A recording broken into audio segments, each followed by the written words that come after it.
SIR এর শুনানি কেন্দ্রে নেতা শাসানি, মাইক্রো অবজারভারকে শাসানির অভিযোগ সোশ্যাল মিডিয়ায় ভাইরাল। নেতা শাসানির ভিডিও প্রথমে দেখাবো আপনাদের, সেই ভিডিও দেখুন।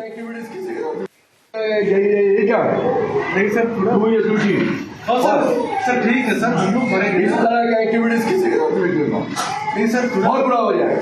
ये ठीक है सर, थोड़ी ठीक है सर। हमारा पब्लिक हिंदू स्टेट पब्लिक है, नहीं सर, आप तो मानता हूँ, ठीक है। अब थोड़ा साइड हो जाएगा, हम हो जाएंगे जो करने का, आप अपने ड्यूटी अब कर रहा हूँ ना, ठीक है। हाँ ठीक है सर, थोड़ा साइड हो जाएगा। बिना रिसीव के आए हमारा ये फोटोग्राफर कौन है, ऑब्जर्वर रहेगा। সরাসরি চলে যাবো, চঞ্চল রয়েছে আমার সঙ্গে। চঞ্চল, প্রথমেই জানতে চাইবো যে ভাইরাল ভিডিও আমরা দেখতে পাচ্ছি, কে ইনি, কেন এই রকম শাসানি দিলেন তিনি মাইক্রো অবজারভারকে, কি বক্তব্য?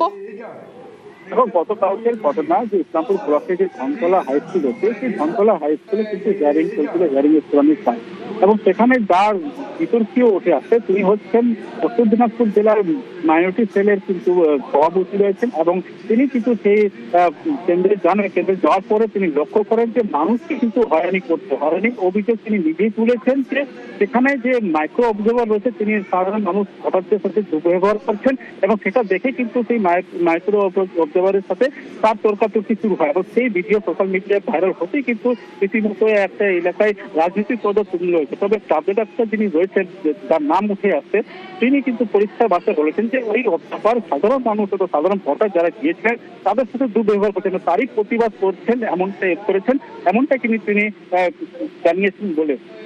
বেশ,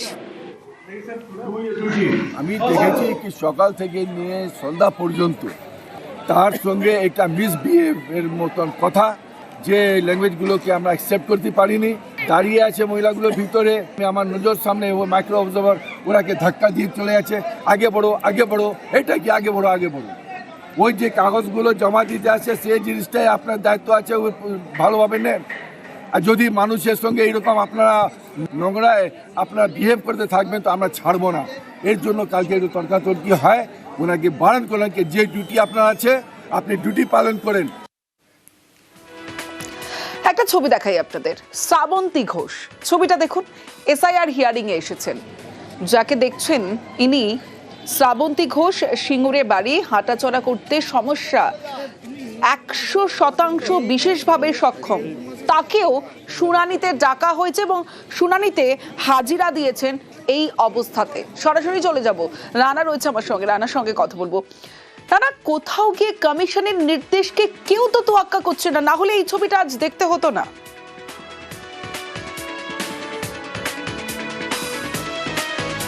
একদমই তাই তমশ্রী, তুমি যেটা বললে যে এই যে নির্বাচন কমিশনের যে মানে নির্দেশ রয়েছে সেই নির্দেশ কিন্তু মানে অমান্য করছে, মানে বিশেষ করে মানে নির্বাচন কমিশন মানে বিভিন্নভাবে মানে ইআরও তারা কিন্তু নির্দেশ দিয়েছে প্রত্যেক বিএলওদের এবং বিএলও 2দের যে যারা এইভাবে বিশেষ চাহিদা সম্পন্ন মানুষ, শারীরিক অসুস্থতার জন্য যারা বাড়িতে মানে বসে রয়েছেন, মানে পাশাপাশি যাদের মানে 85 বছর মানে ওপর বয়স, তাদের কিন্তু বাড়িতে গিয়ে হিয়ারিং করার একটা নির্দেশ রয়েছে এবং বলাও আছে যে তারা যেন কোনোভাবে তাদের শুনানি কেন্দ্রে নিয়ে আসা না হয়।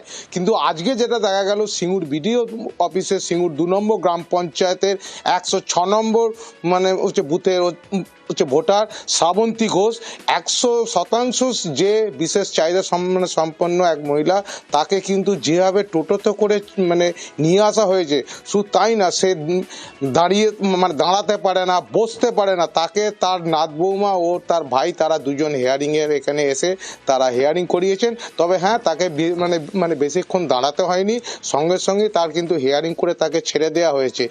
এইটা নিয়ে প্রশ্ন তুলেছে সিঙ্গুরের জয়েন্ট ভিডিও স্বপন। অর্থাৎ সেটুকু মানবিকতা ওনারা দেখিয়েছেন, এটাই অনেক বড় ব্যাপার। নাম ঠিক করার জন্য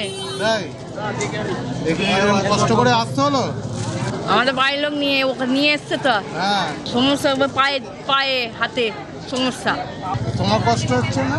হ্যাঁ, যাওয়া আসা কষ্ট হচ্ছে। ইলেকশন কমিশনের যে নির্দেশ, সেই নির্দেশ মেনে আমরা প্রত্যেক বিএলওকে বলেছি যে প্রত্যেক ভোটার যাদের হচ্ছে যে শুনানিতে নোটিশ দেওয়া হয়েছে তাদের বাড়ির লোক প্রয়োজনে বাড়ির লোক আসতে পারে, যারা এখানে থাকে না বা অসুস্থ আছেন, যা নির্দেশ ছিল সেই নির্দেশ অনুযায়ী আমরা কিন্তু বলেছি যে বাড়ির লোক বা এমনকি বিএলও উপস্থিত থাকতে পারে। তার সত্ত্বেও কেন এসছে আমি জানি না, তা আপনার মাধ্যমে শুনলাম আমি। তো আমরা আবার বিএলওদের মাধ্যমে বলবো যাতে এরকম ধরনের লোককে নিজেদেরকে না আসতে হয়, সেটা আমরা আরেকবার বার্তা আমরা দিয়ে দেবো। কমিশনের নির্দেশ মানছে না কমিশনই কেনই কথা বলছে? ছবিটা দেখুন। ৯৮ বছরের বৃদ্ধা এবং এসআইআর হিয়ারিং এ হাজিরা, বয়স ৯৮ বছর, নাম কাঞ্চন সরকার। বনগাঁয় শুনানিতে ৯৮ বছরের কাঞ্চন সরকার। কমিশনের বিরুদ্ধে গাফিলতির অভিযোগ রয়েছে পরিবারে। সরাসরি চলে যাব, জানতে চাইবো ঠিক কি হয়েছে। অনিরুদ্ধ কীর্তনিয়া রয়েছে, সরাসরি অনিরুদ্ধর সঙ্গে কথা বলবো। অনিরুদ্ধ, ঠিক কি হয়েছিল, কেন তার বাড়িতে বিএলও গেলেন না?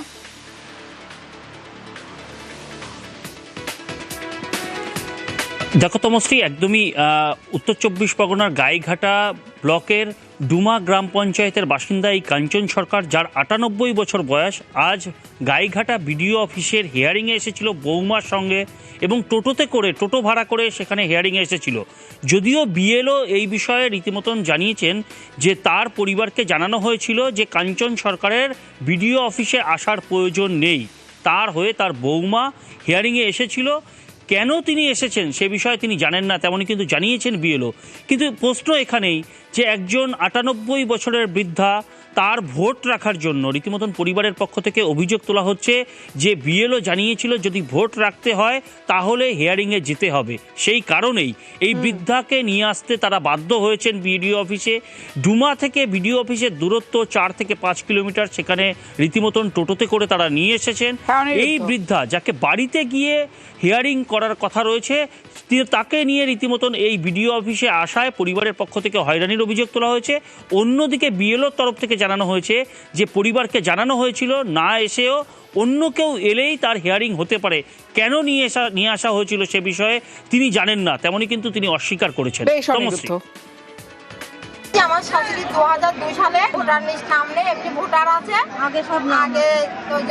আগে ভোটার ছিল? হ্যাঁ, আগে ভোটার ছিল। শুধুমাত্র 2000 সালে ভোট নেই? না, এখন দেখেছে যে তোমার হিয়ারিংয়ের জন্য এসেছে, যে এখানে তোমার কাগজপত্র দেখবে। হ্যাঁ, কাগজপত্র দেখবে। এই যে এই বৃদ্ধ বয়সে আসতে হলো, কি বলবেন? হয়রানি হচ্ছে। বলছিল যে নিয়ে গেলে ভালো হবে, ওনার ভোটটা তো কাটা গেল, যদি নাম যায় ভালো হয়, তাই জন্য না। ওনার পরিবারে, যেহেতু ওনার পরিবারে আমি বলে এসেছিলাম উনি অসুস্থ, উনি হিয়ারিংয়ে আসবেন না, ওনার বৌমা জানিয়ে দিয়েছিলেন সবিতা সরকার। এবং আজকে হিয়ারিং সেন্টারে কিন্তু সবিতা সরকার কাঞ্চন সরকারের হয়ে হিয়ারিং করে গেছেন। বিএলও আসতে বলেনি, বিএলও ওনাদের বাড়ি গিয়েই বলে এসছে উনি শয্যাশায়ী আসতে পারবেন না, ওনার বৌমা বারবার বলেছে, যার জন্য ওনার বৌমাকে বলা হয়েছে যে বৌমা এসে হিয়ারিংটা করে যাবে, এবং যথারীতি করে গেছে। এবার যেহেতু বাড়ি যাওয়ার থেকেও একজন এসে এখানে করে যেতে পারবে, সেহেতু ওই একজন এসে করে যাওয়াটাই সুবিধাজনক মনে হয়েছে, এবং একজন এসে করেও গেছে ওনার বৌমা সবিতা সরকার।